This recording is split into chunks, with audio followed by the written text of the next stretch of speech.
Hello, everyone, and welcome back to another episode of the Slappin Kpop podcast. This episode, we're talking about round 3, part 2 of Kingdom? Yes. Round 3, part 2. Part 2.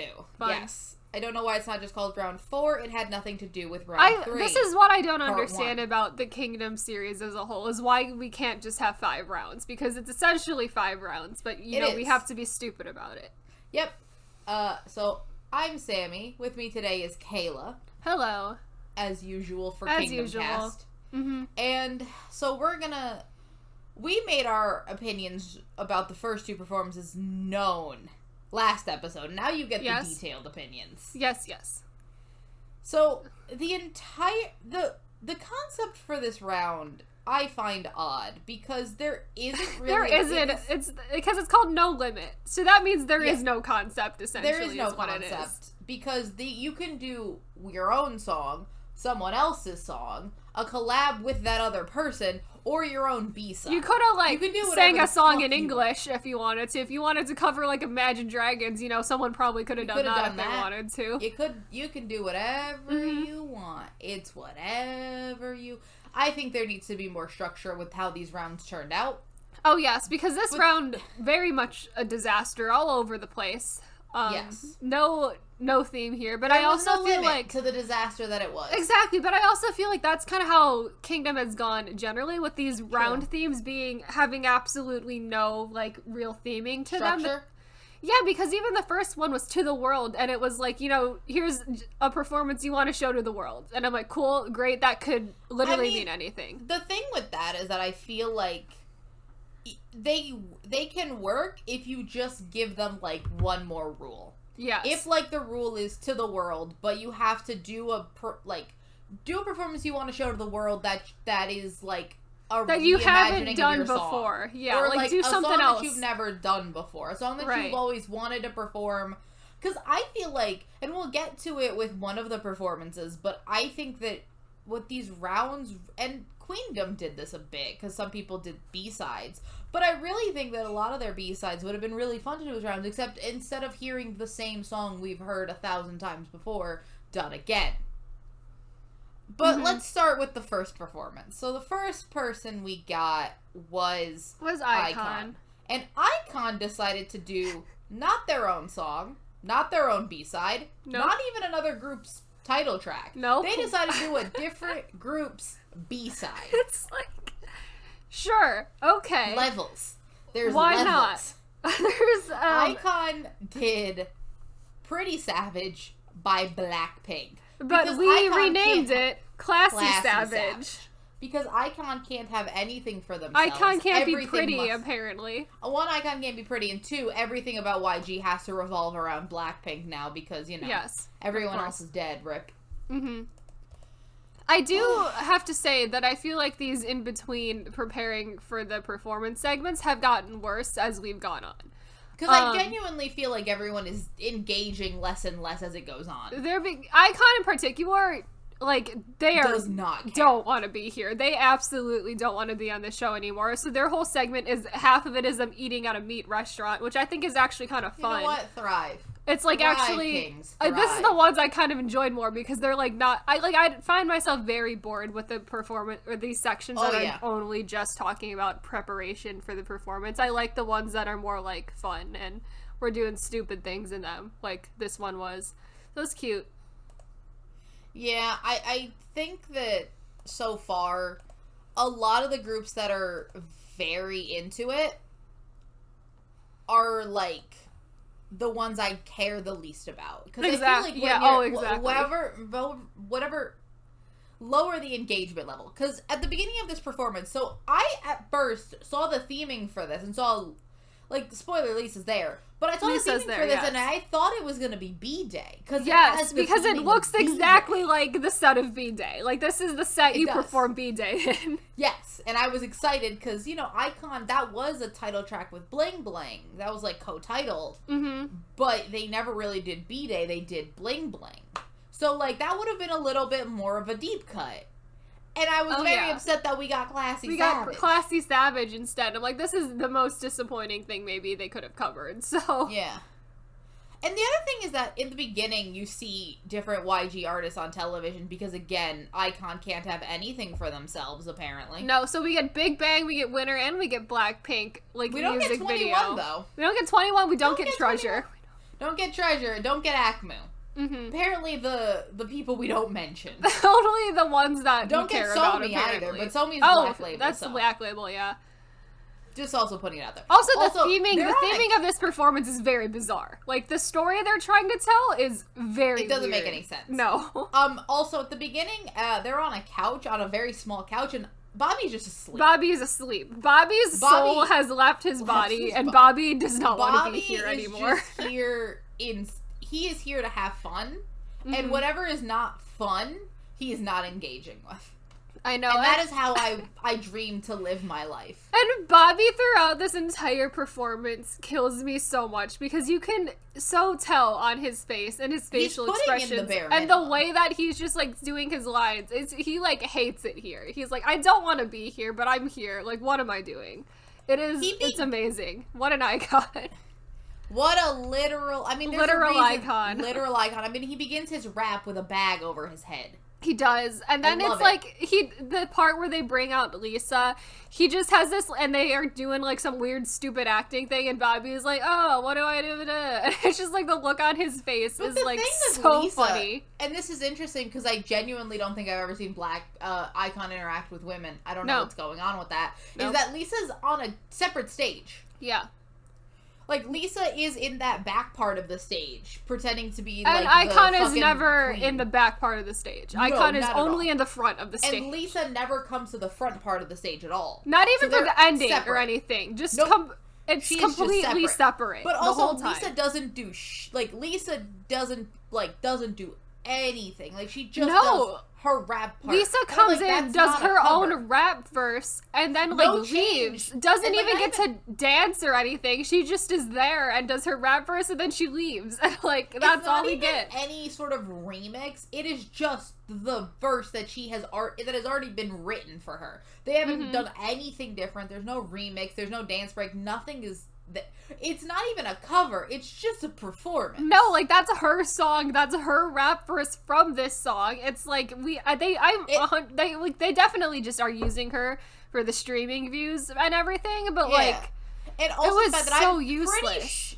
I'm also pretty sure they didn't change the dance, at least her part of the dance. Maybe the backup dancers are doing a different dance. No, I'm pretty sure whatever she's doing is just what she does in the song originally. It's just what that dance is. Yeah. I think the backup dancers might have a different version, but Lisa, it is just what she would be doing at that part in the song in a Blackpink that is what she's doing. Is what she is doing. Nothing has changed. Then again, I think they maybe gave Lisa 2 hours. She came back from China from doing Youth with You 3 after that show got canceled. They're like, so tomorrow can you be in this icon performance? Can you just hop over? It's like a couple, it's 30 seconds short. We kind of need somebody. You want to just go in there? She's just do your rap and chill and then leave, and then that's all you need to do, really. They informed Lisa the night before that she had to be there.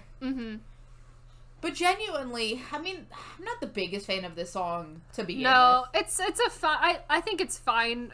There are Blackpink songs I hate more than this. I think it's fine. The song's fine, I guess. It's not bad. The performance is very boring. It's very boring. It's not bad, I would say. Bad. But there's nothing special about it, really. They did the bare minimum with this stage, I feel like. Yeah, it's very boring. I'm underwhelmed entirely by it. That's how I was with most of this round. A lot of this round is just very boring.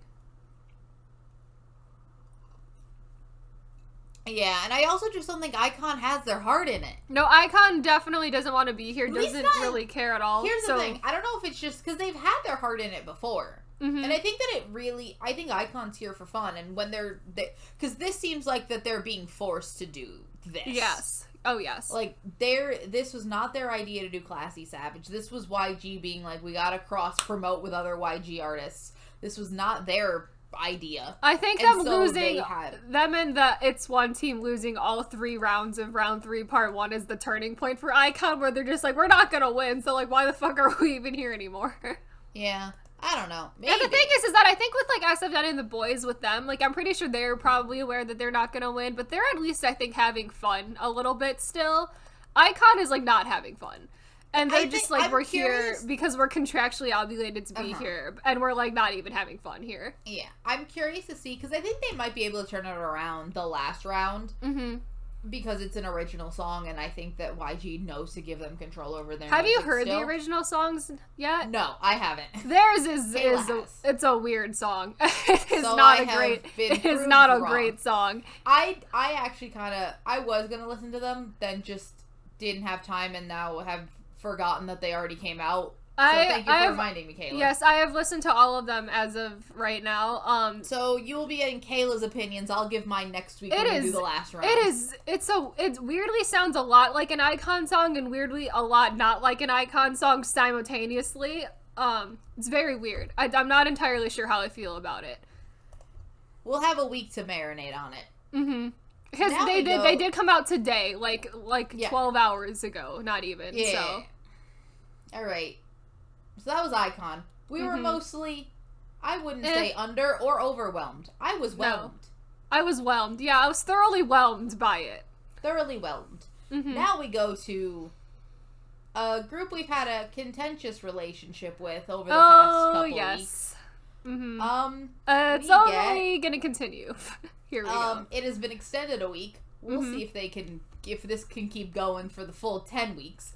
Finale might turn it around a little bit, actually. Maybe. I'm hoping. Because I actually kind of like the original song. Ooh, so yay. I think their best song they've released in like 2 years, so. Ooh, exciting.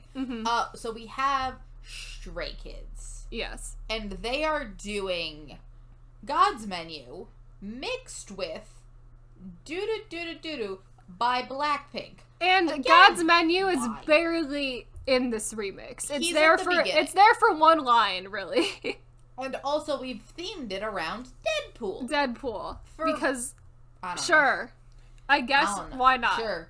Popular films. Felix is Deadpool and breaks the fourth wall. I'm not pleased. And also he hops off of a crock pot. I think it's a rice cooker. I think it's been determined that was supposed to be a rice cooker. It looks more like a crock pot because of I don't know. It's very I don't understand why it's there, to be honest. It's a choice. It's a giant rice cooker is there for some reason. And Bang-chan also sort of Deadpool at another point in time does another also breaking the fourth full wall. English monologue like Felix does. Kayla, you really do. It's one of your favorite things. Oh, Australian accents. Love the Australian English monologues because that's apparently a trope in K-pop now, and I'm not entirely pleased about it. We love it because also it's your favorite and hyping tracks. The multiple Australian just Jake speaking over the entire intro and outro of the unhyped songs. I love Jake. Let's not bring him into this. But it's just so funny that Australian English monologues is now just a K-pop trope because it has happened more than one time now, so. This year. Yes. So, this also doesn't have a great theming. It's weird. First of all, why? Number one question is why? Because this is very, reminds me of Road to Kingdom, where it's like, we found a song, and we're gonna throw a theme at it. And, and they're not gonna make sense together, but, that's what we're gonna do now. And that's now what this is. Now we have the added issue of trying to, mix two songs together. Yeah, because I think this all started because Bang-chan had randomly decided one day that he needed to remix God's Menu with Blackpink's Do-Do-Do-Do. And I think know what the purpose of that is or why we're doing it. And him decided to do it. Yeah, and him remixing those two songs together resulted in God's Menu being in one line of the chorus of this entire song, and that's all he was able to put in there because it's mostly do-do-do-do-do, and you get the God's Menu chorus do-do-do-do-do once in there, and that's all we got from that. So, and also the fact that It's interesting because, the Deadpool theming is mainly just the two monologues and then just the fact that there's a bunch of guns everywhere. Yeah, the Deadpool theming is not very prevalent at all in the performance. Yeah, it's odd. Mainly just because they're also doing 2 songs we don't like. We are not big fans of, like, we don't like God's Menu, and we don't like Do Do Do by Blackpink. Nope. All of them are bad. Both of them are bad songs. So and now we've just put them together. Yeah, and I'm like, great. Now it's very similar to when they remix Side Effects with God's Menu. And I'm like, cool, we're going to put 2 songs I already dislike together. Great. Yeah. And then also, do we want to talk about the ending? I do think we need to talk about the ending, because this is really where I was like, what's happening here? Yes. So post the Bang Chan monologue is really where it jumps off a cliff. Oh yes. And it's all I all think it's mostly Bang Chan really is what's happening here. Because then in his infinite wisdom, he has decided to take like a fucking Mad Max truck. Yeah, we have a weird armored truck, yes. Get on top of it and shout, what, Stray Kids? Stray Kids World Domination on the truck with a Stray Kids flag. And it's like... And, like, similarly that YG does a similar thing with icons coming to town, Blackpink in your area... It's different vibes. So here's my big problem with it, is that is a thing that gets thrown around by the Stray Kids fandom always as like it's like a horrible, it's just like annoying, and it's like a way to start fan wars in every it's really mainly what it is. The last thing that this show needs is more fan wars, and it's already have. Yeah, and it's honestly a phrase that, like, I think Stray Kids are aware that the fandom uses in such a way to start fan wars, and I think, like, Stray Kids in particular are probably pretty tapped into their fandom and their international fandom, considering they have so many members that speak English. Not and just that, but the fact that they're so young and are very connected to the internet. And I really dislike the fact that they are probably aware of all of that and are still trying to, like, continue to encourage that type of behavior, and I'm like... The thing with it, and a lot of people point to other fandoms that are large and annoying. I know, they point to BTS, they point to BTS fandom a lot, but I don't think BTS has ever once... encouraged. No, BTS has never once made a phrase like that and is, like, encouraged it. It's all, like, thank you to our fans for this. It's not, like, BTS world domination. It's not, like, we're doing that all the time. But any phrase that is used in that context in ARMY fandom culture...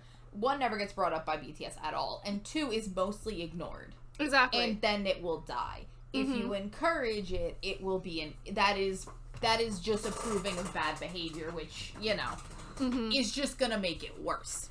And that's I think what I really hate about it. It is like it's like I feel like because if they're so tapped into their fandom, they maybe know that their fandom is like kind of toxic as well, like most K-pop fandoms tend to be.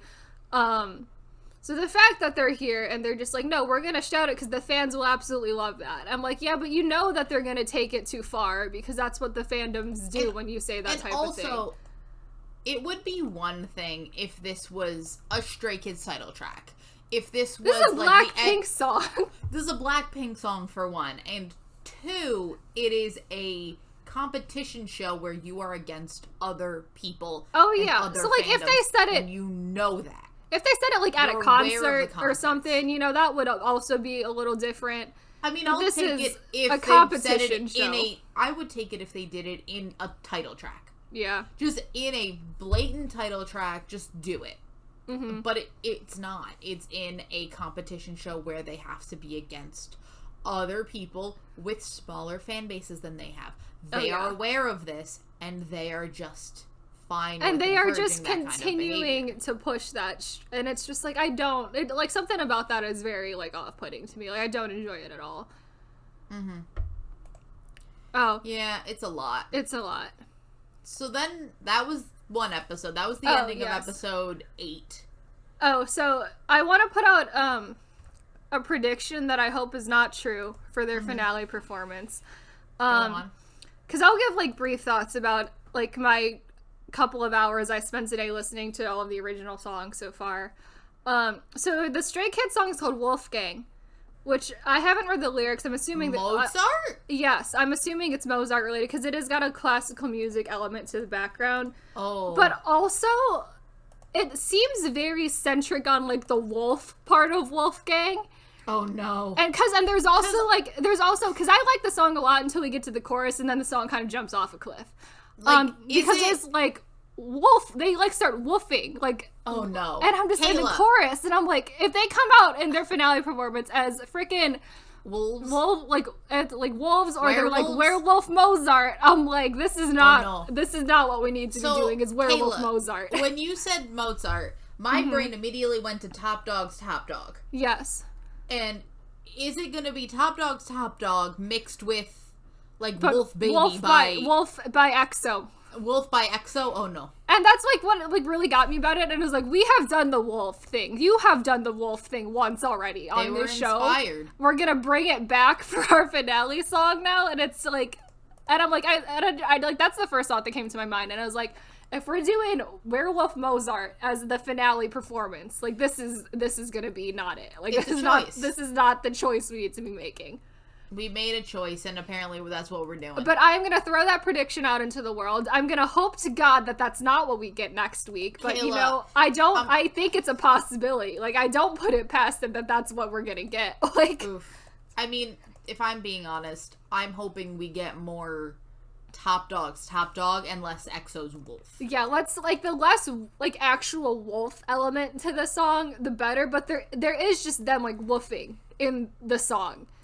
And I'm like, this is not it. Now I need to go watch these. This is like not it. Yeah. Listen to these songs. Mm-hmm. So now we move on to episode 9, where we get 4 more performances, and I don't know how we filled an hour and a half with 4 performances. It's too much. I mean, they were filling an hour and a half with 3 performances for a while. Ugh, I don't love it. No. But so we start with B2B. B2B, who Changsub's back. Changsub's back. I don't know where he was for 2 weeks, but he's back. Returned. He's here. Great. And they decided to do a B-side of theirs. Yes. Called Blue Moon. Which is interesting. Again, really, there is no reason for... There's no rhyme, reason, or logic in the rules of this competition. They said in their performance prep thing that it's apparently a song written by Minhyuk, and the fans enjoy the song, like, immensely. I mean, it is a nice song. I do like it. Maybe one of the best performances in this round is probably my favorite. I thoroughly enjoyed this performance a lot. Like, I thought it was great. Good. I really liked it. And we get Miyun from G-Idol. Yes, and unlike Lisa, Miyun playing an actual role in this performance and, like, doing things. Not singing anything, mainly just dancing. No, but she's, like... Not really dancing, but mainly just acting. She's, like, acting, but she, like, actually, like, is important to the performance. And it makes sense that she's there. Like, and there's an actual coherent storyline. I do like the storyline. The storyline essentially is that Miyun is like an actress, Changsub an actor, in roles together, but Miyun's boyfriend is Minhyuk, who is like a PA of some kind. Or something like that, yeah. Stagehand? Sure, some type of non-acting stage person. Low, but also like a low-level position, because we have the director who's Peniel. Yes. Peniel actually plays about 5 different people in this performance. True. I remember him mostly as the director. Yeah. And then we have... Because really it's Minhyuk and Changsub playing 2 distinct characters, and then Peniel and Eunkwang just sort of running around and playing everyone else. Around. And then it's very funny, because have you watched it all the way to the end? Yes, it's amazing. Because it's like that was a whole movie, but then with this entire performance itself is a movie, also a movie. And Miyun's actual boyfriend is Peniel. It's like it's just like it's like another it's like a movie section. So it's many layers of movie. There's a lot of layers here, and I'm enjoying it. And the song itself is very. And the thing with it is also that it is a type of performance that I feel like only B2B could do. Oh, it's very unique to them 100%. because it's very jazzy. It's a very jazzy song, and it's great. And also, it is a performance that I have not seen, and that can only happen on this show because they're not going to do a random B-side, and I haven't seen it 1,000 times. Exactly. It's it's good. It's really good, and I also enjoy it. It feels like it's right out of a musical, and I am a big fan of that. Sammy and I, like, big fans of, like, show tunes musical theater, so this was a great performance. Love the fact that B2B has been in musical theater, so they have that kind of repertoire of that. So it's exciting. I like it. Mm-hmm. They pull it off well. They also dance well. They give them dance. I mean, not that B2B can't dance. I think we often like. I think it really is that Peniel can't dance. No, because and he's like supposed, and they sent him to the dance round, and I'm watching Peniel this performance, and I'm like, he's really bad. Like he is not doing a great job. But like they can sort of pull off dances that like are basic dancing. Them. Yes, basic dancing. No, we're not saying that they're terrible, but they got their basics down. So honestly, I thoroughly enjoyed this. I really like this. I thought it was great. Like I think B2B has gotten better.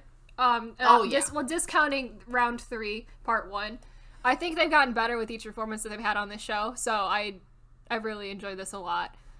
I think you're gonna love their original song. Ooh, it is exciting. So good. It sounds like it's right out of The Greatest Showman. Like, It is so good. Like, I really like it. Yeah. I'm excited for it. And it's the song where I'm, like, very interested to see what direction they go with their, like, finale performance. Yeah, I think that B2B has the added benefit for them of knowing the kind of group they are and what works.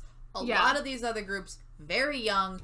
I can see every other group here, some more than others. I feel like one is very much succeeding and finding a new direction. Other people are sort of like playing the field. Like iKON disengaged. iKON is doing whatever the fuck iKON is. People are telling iKON to do. iKON is having fun. Yeah. iKON is here for fun, and when they're told to do something that's not fun, not engaging. No, we're Stray just Kids, I can see them trying to expand what they do. Like they think that they've. I mean, I think I've seen no difference in any of these Stray Kids performance and what Stray Kids currently are. I think they're just trying to go bigger. Because I think of, like, debut Stray Kids, very different than current Stray Kids. I think that they are, like, they've picked a direction. Like, you know, B2B picked Ballad Boys and heavy on the vocals. Yes. And they've continued that for years. I think Stray Kids has picked a lane, and they're gonna drive down that lane until they, like... Until as far as old it'll and go. Can't dance anymore, yeah. Until they're old, until they're done. Yes. They've picked this lane, they're going at 100 miles an hour. Oh, yeah. Other people, they're like, you know, driving around, taking the wrong exit, trying to figure out who they are. But I think that B2B, they're older. They know what works. They're not going to fumble as much as every other group because they know that, like, no, I can't do us members of B2B should not do a massive performance with 70 backup dancers and a giant armored truck. No, B2B knows that is not what they need to be doing. Can we do a full fucking Broadway performance? Yes. Yes. And they can do that works incredibly well. And that works for them, and it's a different kind of performance, but I say that they're equally as impressive because it's not as loud. No. It's nowhere near as loud as like iKON or Stray Kids. But it's so fun. It's just so fun and it's very enjoyable. Love it. I really liked it. I liked it a lot. Now we have a group that is sort of fumbling a little bit in trying to find what their identity is, which is ATEEZ a little bit. ATEEZ. I think ATEEZ has gotten progressively worse as the show went on. We just said B2B has gotten better. ATEEZ is getting worse. They peaked at Wonderland and we've gotten worse every time. And also, every day I have come to the realization that I call Wonderland performance wave. Every day. We have gotten into this horrible Mandela effect of that we have just been convinced that Wonderland performance is wave. But it's not. Also, it's not. I'm aware that the song they're doing is not wave. I'm fully aware that they are singing Wonderland. It's not a Mandela effect that I ever think that, ever remember it as being the song wave. Because I always know that it is Wonderland. It has always been Wonderland. I know that it's Wonderland. But I have now, my brain is just conditioned to just say wave. Because wave is like big pirate energy from wave. And I think that's what's doing it, is that it's like Wonderland got the giant pirate ship, and I'm like, wave has like so much more pirate energy than Wonderland does. Yes. So, they have decided to do Answer, which is like a bop. We put Answer in our top 10 songs of last year. We loved Answer. I really like Answer. This is not a bad version of Answer either. It's fine. I mean, for the first, 2.5 minutes, 2.5 minutes, 3 minutes, 2.5 minutes, like 3 minutes maybe. Something like that. They are doing a great performance. They're just doing a great cover of Answer. They're doing a great cover of it. It's not a cover, it's their own. They're performing their own song Answer. And it's and the thing with it is, like, it's a little bit bigger, it's a little bit louder, it's like a little more They also intense. did kind of like rearrange it. A little bit. Like, the song structure is different. Yeah. It's almost like what I could see them doing at, like, an end of the year award show version of Answer. Like, where it's, like, louder, you got more of a budget. Mm-hmm. And then Jongho starts walking up a flight of stairs. And there is just 4 men who appear. These 4 men are a ballad boy, quote-unquote boy group, except they're all, like, 30, called a Poem. And they're a ballad group. They debuted last year. They are. Don't know why we felt the need to have them here at all. And then they proceed to sing the Ode to Joy. Just like opera Ode to Joy. With like a fucking like a dance beat under it, like a fucking doom very under weird. It as they intensely dance to Ode to Joy. Because they for like 2 minutes. It's so weird because like half the time they're dancing to it, the first half of Ode to Joy, they are just like crouching on the ground. It's so weird. It is. And then also Jongho is hitting a high note for like 30 seconds. Yes, and I've also realized that ATEEZ is a one-trick pony apparently because they have to have the Jongho stand there and do the high note every single performance, and I'm like, okay, I know that you're a good vocalist, but I'm kind of tired of it. Here's the thing, because I feel like when ATEEZ has a comeback post this, I will really enjoy it. I think that this show brings out ATEEZ's worst impulses. It really did. Like, it really is, like, ruining them. It is making me more upset. Because they're good. And they are. Like, I liked them so much before this show. Problems with ATEEZ. Because, again, in our Road to Kingdom video, we got accused of a lot of things. Our ranking video. Oh, yes, we got accused of a lot of things. We every single comment on the video is like, your ATEEZ stands. And I'm just like, but we really aren't. We're we SF9 really are not. Yeah. We're really SF9 stands, if I'm being honest. I am, for sure. I am I think that the problem with, I would still stand by our ranking of ATEEZ, because ATEEZ, in terms of their group material, has not really put out bad songs. Like, they've always been consistently good and getting better. Mm-hmm. This is a progression backwards. It's like they hit Wonderland, and that was great. Problem. Yeah, and it's like they have really just not done anything good since that Wonderland performance. It's like, it's not that it's been actively bad, but a lot of the decisions they've decided to make in these, like, the last couple of performances, I'm like, what are you doing right now? Like, why? Yeah. Like, why? I just want to know why. Yeah, it's an odd choice. A lot of odd choices are being made with ATEEZ. It's weird. I want better for them. I do. I wish they were better the last couple of rounds. It's very sad that this is where they're at. Happening. Yeah, this is what's happening with ATEEZ. I will say that I give him credit for, like, a lot of stuff they put in the performance that I don't necessarily care about because I'm not, like, diehard ATEEZ stands, but they reference a lot of their music videos and everything. They put in a lot of references, and they reference a lot of their old performances. Yeah, and a lot of stuff they did in there was specifically they were doing for their fandom, which I'm like, that's cute and everything. Like, so I give them good credit for that, I guess. And I love ATEEZ, and I'm not a full on ATEEZ stan, especially recently. Oh yeah. In the past 10 weeks. We've been considering doing a re-ranking of Kingdom groups post Kingdom. But I don't think that would be fair, because I think that this show brings out... Because, again, you can say similar things about the groups on Road to Kingdom, where, like, people that did poorly and people that did well, what they've done post Road to Kingdom... It's been fine. It's been fine. Because I came out of Road to Kingdom, like, very negative on both Pentagon and ONF. And then this last year for both of them have been fine. Like, they've both been pretty good. Yeah. Yeah, I came out pretty negatively on Very Very. And Very Very also made a turnaround too, yeah. Yeah, I think that this show will bring out your worst urges, especially in a competition like this where, like, I'm sorry, Road to Kingdom. You had, like, the ratings weren't great, and also the super intensity of the fandoms is not.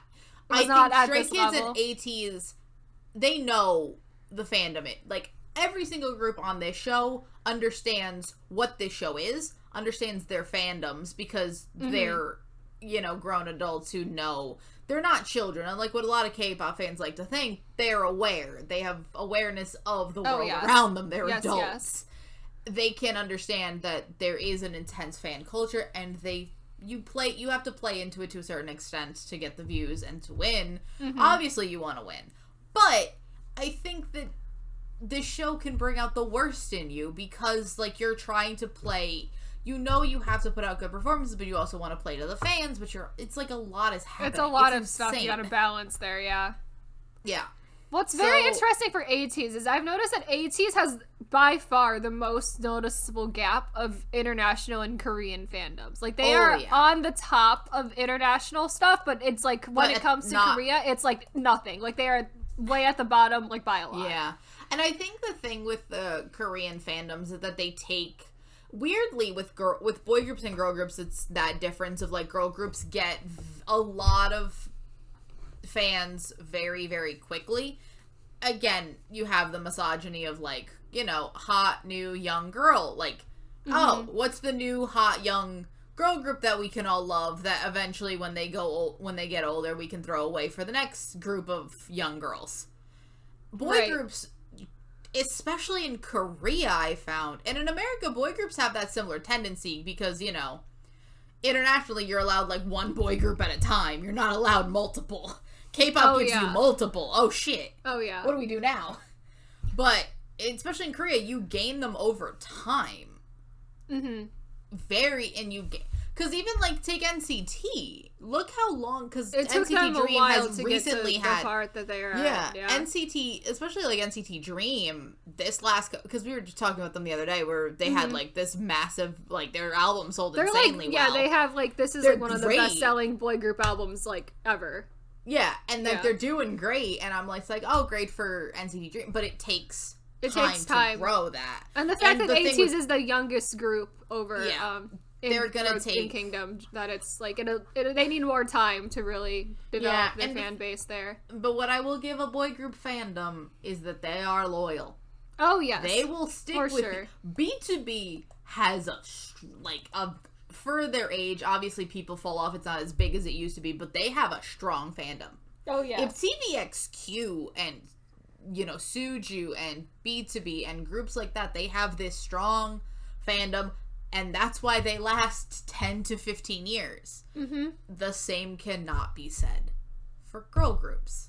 Oh yeah. And it's sad. And One day we might do an episode on this.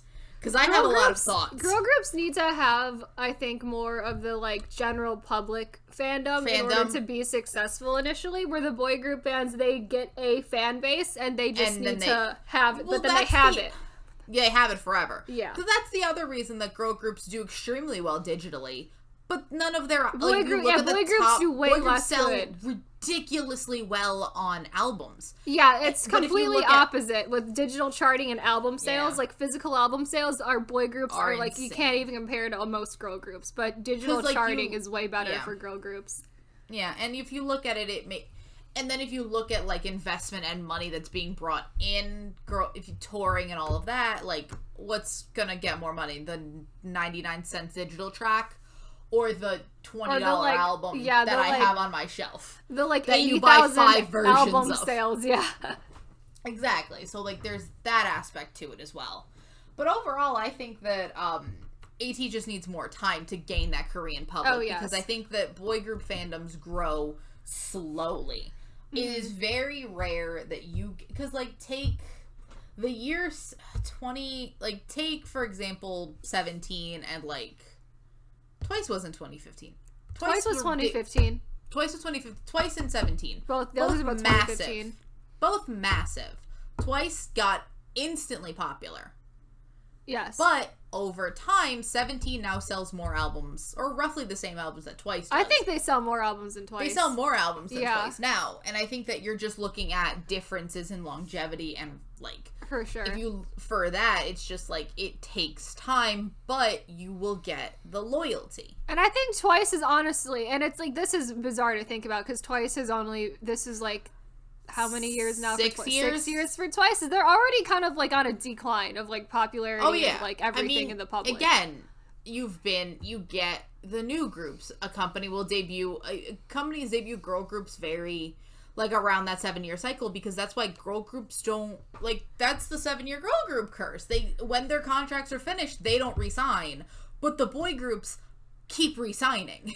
A lot of the boy groups also just, like, forget to disband. And they're just, like, they're not going to do anything, but, like, we're just not going to disband. But it is lucrative for them to have the boy group name attached to them. Yeah. Like, then it keeps the fandom relevancy there, that you can just, maintain that. But this is a conversation for another day. We might just do a full episode on this. We probably easily can. We can do if you want a produce style essay on the differences of boy group and girl group fandoms from, we have degrees. Uh-huh. We're qualified. Not degrees in like, K-pop Korean theory. History, but like, I have a degree. We have degrees. Yeah. We are qualified, Kayla. We're very qualified. So qualified. But, now we move on to, do we want to, so I have an idea. Do we want to do the one we have less to say about and then go into the absolutely best one? So we're going to skip over SF9 for right now. So we're going to talk about the boys. The boys. I have very little to say about this. I have almost nothing to say about this performance, except for the fact that I don't really like it that much. So they decided to do nothing of their own because song, the boys have ran out of songs of the boys to perform is what I mean, I don't think they did. What do we got? Boy? They're not gonna do Boy. They're gonna do Giddy Up. They're not gonna do Giddy Up. They're gonna do Bloom. Dance. They're not gonna do Dance Dance. They didn't do Dance Dance. No, I thought that they did. They did not. They did No Air. But they're out of songs that fit their concepts. Current concept that they could perform. I guess they could have gone into B-sides if they really wanted to, but sure. But you know what? They decided to do Monster by EXO. Why are we doing so many? Why is the boys doing so many? Why are we doing? Why are we doing so many EXO songs so I don't recently? know. Why are we doing so many Blackpink songs? Why are we doing so many EXO songs? What are we doing? What are we doing? What are we doing? Is really the thing. And also we're going to continue on. We're going to put a Game of Thrones related word in the title of the song because of course we do. And I'm just like, it has absolutely nothing to do with anything here. But slowly they have been lessening the actual Game of Thrones theming. Because I remember when they did No Air, was full Game of Thrones, and then the Red Wedding, it was in title only. Yeah, and then that's what we are now. It's title only that we're disassociating from Game of Thrones. What is their original song called? Is it Game of Thrones themed? No, it's called Kingdom Come. It is a direct sequel to Checkmate. It is Checkmate Part 2 is that song. I do like it a lot. I think it's better than Checkmate. Okay, good. But the song is very obviously Checkmate Part 2. Because if you want, a performance that was great, but a song that was whelming, period. Yes. Whelming. Go check out Checkmate. That was, I was whelmed. I was I wonder if they're gonna, for their finale performance, I'd be very interested to see if they're gonna pull from, do the thing they did in Checkmate, pull from all their Kingdom performances, but also make reference to Road to Kingdom in it as well. I don't know how you do that. I don't know how you do that, but also the AT song. The AT's original song is fine. I like it. I don't think it's bad. It is the song that they teased at the end of the Fireworks I'm the One music video. That is the Kingdom song. So this song was written months ago. Oh, yes. I mean, I think all these songs were written all these songs were written before, I feel like anything else on this show was done. Oh, yeah. But, honestly, this is a fine cover. I don't enjoy this arrangement of Monster because it's got that weird high-pitched string theme, which I think might be an OST from Game of Thrones, or maybe it's similar to something that sounds like it comes from Game of Thrones, but I think that ruins it for me because I don't like that just being there the whole time. To be honest, this is probably the one I've seen the least in that I've only watched it once. Twice, I think. Just because honestly, I watched it when it aired, and then I watched it again before we recorded. The thing with it is also just that I don't think they, like, the arrangement changed slightly. Mm-hmm. But, like, they don't really do much, like, they don't do it. Original dancing. No, like, it's very. This is another one like the icon where I'm like whelmed. It's like very boring. Also, I feel like the boys' stage production has decreased in quality each round of this show. They've realized that they're not winning, so because they went all in on no air, and then Oh Sole Mio had a lot, and then we've come to this, and it's like really. I mean, the stage is fine, but it's so much less compared to both of those. But the one thing that I did have fun with on the boys' stage is when they brought out that snake. And immediately I was like, oh, so we've repurposed the tentacle from Wonderland is what this is. Yep. The snake is just the tentacle from And Wonderland. then I was fully unprepared for Sunwoo to jump out of the mouth of the snake. And I was like, oh, shit. I'm like, how long were you in there for, buddy? You okay? I know, and I watched his fan cam because I'm like, how did he get in the snake? I was like, I want to know how he got in the snake. And then I want to see him have to, like, crawl through because I want to know how long because it's out the side. So I'm like, did he have to crawl through the entire Because I was curious if he just jumped in the mouth of it and then they lifted it up and put it back down and then he came out, or if he crawled through the back of the snake and got in that way. I personally like to imagine that he had to crawl, like, through the whole snake. I know. But I think that's funnier. You can't see it in the fan cam at all. Like, it's just completely black. And everyone in the comments is like, we all came here to see how Sunwoo got in the snake and we didn't figure out the answer. To be honest, no one has proved to me otherwise that he was put in it. Thus, now I think he had to crawl. Yes. I like to imagine he crawled through the back of the snake. He crawled through the whole thing. Yes. And that is in my brain now, and you cannot convince me otherwise. You have no proof that I'm wrong. Mm-hmm. So, people don't even try to convince me. No. So that is canon what happened. That is canon what happened. But, like, genuinely, the snake... Figuring out how Sunwoo was in that snake is the most interesting part of that. It really was, because I was like, we brought out the snake, and then I was like, oh, well, this is kind of stupid because we already saw the tentacle, and then Sunwoo jumped out of the snake, and I was like, oh, shit. I'm like, well, you know, Yosung didn't jump out of the tentacle, so I guess this is upping the ante. I guess it was surprising. I mean, that's really all it was. It was like, I was very shocked when it happened, but I don't know if it added really a lot to the performance as a whole. It didn't. I think the snake was more useless than the tentacle. The tentacle was a surprise. I don't know what, because the tentacle also fit the theming, because it was pirates, and that was like the Kraken, and it's like, I don't know why we have a snake here. Like, what's the purpose of the snake? Mm-hmm. But yes. I don't know. It was weird. It was a weird performance. I mean, the fact that we have so far only talked about the snake and the tentacle, I think, says all you need to know about this performance. Yeah. So now shall we go to the best one? We go to the best one, which is SF9. We skipped over SF9 because, again, we are the SF9 stands, we are. not the icon. No one apparently watching the Ranking Kingdoms group figured out that we were SF9 stands, so... Surprise! Here we are. But they're gonna cover Taemin's move. Also, I want to point out that this had a better human tree than the wolf performance. It did. That was my first thought. I was like, we did a human tree from Wolf, and it's like, we're not even performing Wolf, but we got a better human tree already. They had a human tree, period. Mm-hmm. Period. Wolf had some people standing with their arms, like, up in a tree branch-like formation, and that was really all it was. That performance is terrible. But horrible. This is great. So they cover... I like the fact that I think we had an influence. We did. We told them at the beginning, it was like, we're going to tell you what you're doing wrong and what you need to do better. And we told SF9, you need to be sexy. And they took that and they really just ran with it this whole show. It's like every performance they've done, they have gotten increasingly sexier, and now we're here doing Taemin's move, and it is amazing. Incredibly sexy. So sexy. And it's different kind of because we said 2 p.m. style sexy, but they are distinct from 2 p.m. We're somewhere in the middle of like VIX and 2 p.m. I think. Oh, I want to say we're in the middle of Taemin in 2 p.m. Yeah. Because I think they're more it's like more like aggressively sexy than Taemin's original move is. Like it is like it's really just full out there, but we're not like explicit entirely yet. Yeah, because we're not, like, full 2 p.m., like...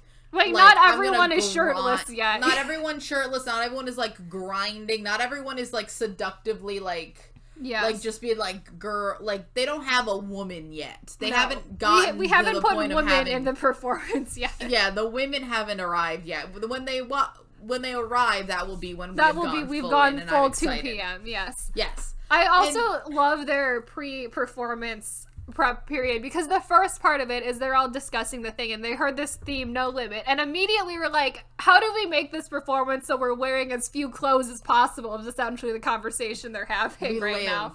Because Taeyang is like, you've been sexy, we need to be more sexy, and then we need to go farther. And it's like some of the things they're saying, and it's like, oh, so it's like you're wearing a suit in the front but nothing in the back or whatever. I'm like, or it's like chaps? or it's like, it was like, so funny. And they're just randomly bleeping words they're saying, and it's like, this is a 39 plus performance right now. Just like, what? And then Channy is there looking like lost and confused, like the child that he is still. And them just being like, Channy, you have to be... And yeah, Channy has an extended period of time where he is the only person on stage. And then like, the second half of their performance prep is them telling Channy, you need to be sexier, is what it is. And Channy is just, I don't know. And Channy is like greatly hands. He is greatly uncomfortable doing this, because it shows him like practicing the dance, and then like by the end he's like curled up in a chair in the corner. He's like, I don't like this. I don't want to, like, I need to He's like, I can't. And everyone else is full in. Could you mind if Rowan was here? Oh my god, Rowan. I miss him. Oh my god. You would have been great in this. I miss Rowan in this show. I miss Rowan, I hope too. He shows up in the finale, because he did actually record their finale song. Like, he's in there. So, like, I want him in the finale. So I'm wondering if we're gonna get him. I want him. We got only one Rowan appearance, really, for the whole show, which is sad. Yeah, I genuinely...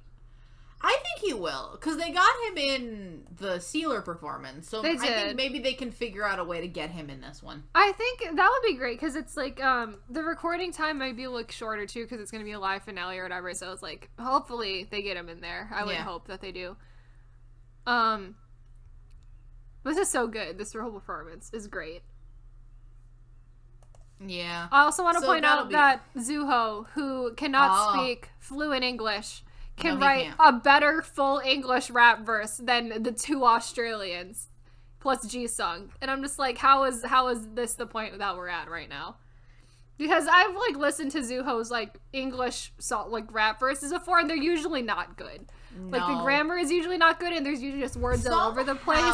But his rap verse here is like amazing. It's so great. It's good. Great. He is living. He looks amazing. He is thriving. He is so into this concept. Like, he is like probably one of the sexiest ones there. Like, he's so into it. He's so great. You know, he's found his concept. I think a lot of SF9 has realized that they really like doing. They're good at it, and they like is just it. Like absolutely thriving in this concept. Like Taeyang loves it. He's great. Taeyang loves it. I think Jaeyoon loves it. I think even loves it. Daewon loves it. I think Hwi-young's also really into it too. I think the issue is really the child, Channy. It's Channy. I forget that he is the maknae, and he is like a child. He is a child. And his entire thing, he's like, all of the other members are so good at being sexy, and I feel like I can't do it. And I'm like, he's a baby. And it's not that he's bad at it. He's not. He's just not as sexy as everybody else. And I think it's just going to take some time. I think he'll grow into it. Mm-hmm. I hope SF9 has only gotten better, and I think that this is really like. This is like they have also gotten in a car and are driving down this concept sexy. That, like, it's like we are sexy now. Like, yeah, if Stray Kids is going at 100 miles an hour, they're going at like 75. Like they've not gone full out where this. I'm 100% positive this will be a title track. Right. But I want them to embrace this. Yes. And I'm hoping that they do. They are doing so well with this whole concept. They are absolutely thriving, like, with this, and I really hope that that's the direction they keep going as a group, because it's so good, and I think it's such a great concept for them because they do it so well. Yeah, and then you have the fact that the bit I love the most from not to go back to the pre stuff, but just iKON and SF9's new friendship. Oh my god, it's my favorite thing. It is thing. my favorite thing that's happened because of the show is the SF9 icon friendship. It is like the cutest thing ever. It is so cute. So icon essentially before SF9 is about to perform, like surprise shows up outside of their dressing room and is just cheering them on. And it's the most adorable thing ever. I love it so much. They really, I think that this is a friend, because I'm happy that both of these groups have more friends. I know. Just because I feel like they're both seemed like very isolated groups. Mm-hmm.